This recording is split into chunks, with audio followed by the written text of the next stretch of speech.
5 minute पहले शाम दिख रहे मम्मी पापा फोन पर बात कर खुशी से चहकने लगे। डाइनिंग रूम में नाश्ता कर रहे अपने बेटे और बहू के पास आकर बोले, कल सुधा आ रही है, अभी अभी फोन से बात हुई है, समाधि भी साथ आएंगे। शशि तुम कल दोपहर 4 बजे एयरपोर्ट चले जाना दोनों को लेने। इस सुधा को और कोई काम नहीं है क्या? जब देखो तब आ जाती है यहाँ पर। मैं नहीं जा पाऊंगा, मुझे और भी जरूरी काम है। क्या वो टैक्सी करके नहीं आ सकती यहाँ तक? शशि गुस्साई आवाज में बोल पड़ा। अपने बेटे के मुंह से अपनी बेटी के लिए ऐसे बोल सुनकर माँ दंग रह गई। अरे तबीयत तो ठीक है न तेरी? कैसी पागलों की तरह बात कर रहा है। घर में 2 गाड़ियाँ होते हुए भी बहन को टैक्सी में आने के लिए कहता है। माँ बोली, रहने दो, मैं खुद जाकर ले आऊंगा अपनी बेटी को, करने दो उसे अपना काम।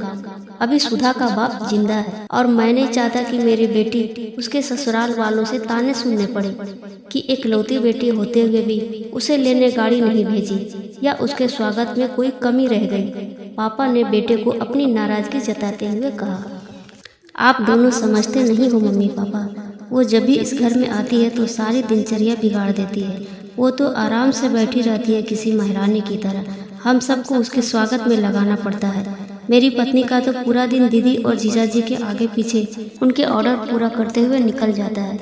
गुस्से से शशि बोला, आज क्या हो गया है तुझे? कैसी बहकी बहकी बातें कर रहा है? बहन है तेरी, कोई पराई तो नहीं। अब क्या है उसका इस घर में? शादी में दे दिया था ना हमने जितना देना था, फिर क्यों चली जाती है यहाँ बार बार और हर बार बैग में भर भर के लेके जाती है? वो अलग, आपको समझना चाहिए, वो सिर्फ हमें लूटने आती है और कुछ नहीं। शशि ने तंज कसते हुए कहा, तुझे क्या, अगर वो यहाँ से थोड़ा कुछ लेकर जाती है तो ये सब मेरी मेहनत की कमाई है और मैं जो चाहूँ करूँ। चाहूँ तो पूरा सुधा को दे दूँ। पापा गुस्से में लगभग कांपते हुए बोले। अब शशि अपनी आवाज धीमी करते हुए बोला, मैं कहाँ कुछ बोल रहा हूँ मम्मी पापा, मैं तो वही बोल रहा हूँ जो मैंने बरसों से बुआ के साथ होते हुए देखा है।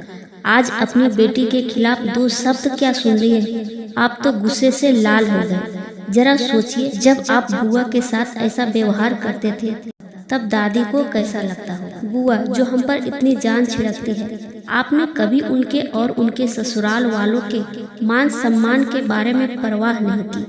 उन्होंने कभी भी आपसे कुछ नहीं मांगा, बल्कि हर बार वो अपने साथ कुछ न कुछ लेकर ही आती, लेकिन आपका व्यवहार कभी उनके साथ अच्छा नहीं रहा। दादी ने भी आपसे कभी नहीं कहा कि मेरी बेटी को पैसे दे दो या कुछ खरीद कर दे दो।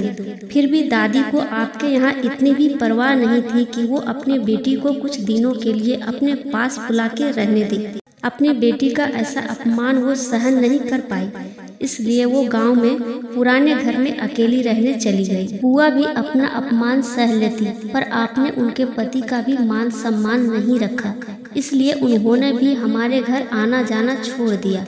जिस तरह सुधा इस घर की बेटी है, बुआ भी इसी घर की बेटी है। आपने 2 बेटियों में फर्क कर अच्छा नहीं किया। और रही मेरी बात, तो मैं अपनी बहन से बहुत प्यार करता हूँ। मैंने कभी अपनी पत्नी को उसके खिलाफ गलत बोलने का हक नहीं दिया और वो बोलेगी भी नहीं। मैं खुद जाकर उसे लेकर आऊंगा, क्योंकि मुझे मेरी बहन पर गर्व है, अपने अच्छे भाई होने पर। हो सके तो मेरे इन कटु शब्दों के लिए मुझे माफ कर देना। इतना कहकर शशि अपने ऑफिस के लिए निकल गया।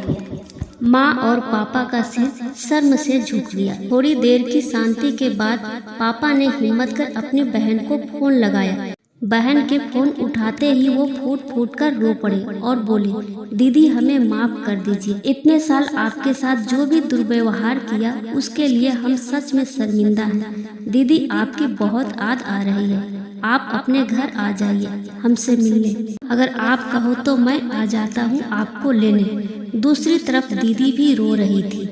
वो भाई के इन थोड़े से शब्दों से पिघल गई थी। वो बोले, मैं तुमसे नाराज नहीं हूँ भैया, मैं जीजा जी को सारी बात बताकर जरूर आऊंगी। दोस्तों, बेटी बेटी होती है, बहन हो, बहू हो या बेटी, तीनों में कोई फर्क नहीं करना चाहिए। इन्हीं से घर की शोभा होती है और इन्हीं से घर खुशियों से भरा रहता है। आशा करती हूँ ये कहानी आपको पसंद आई होगी। इस कहानी पर आपकी क्या राय हमें कमेंट करके ज़रूर बताइए। कहानी पसंद आए तो लाइक शेयर सब्सक्राइब करना बिल्कुल ना भूलें। चैनल पर नए हो तो चैनल को सब्सक्राइब जरूर कीजिए। कहानी सुनने के लिए आपका बहुत बहुत धन्यवाद।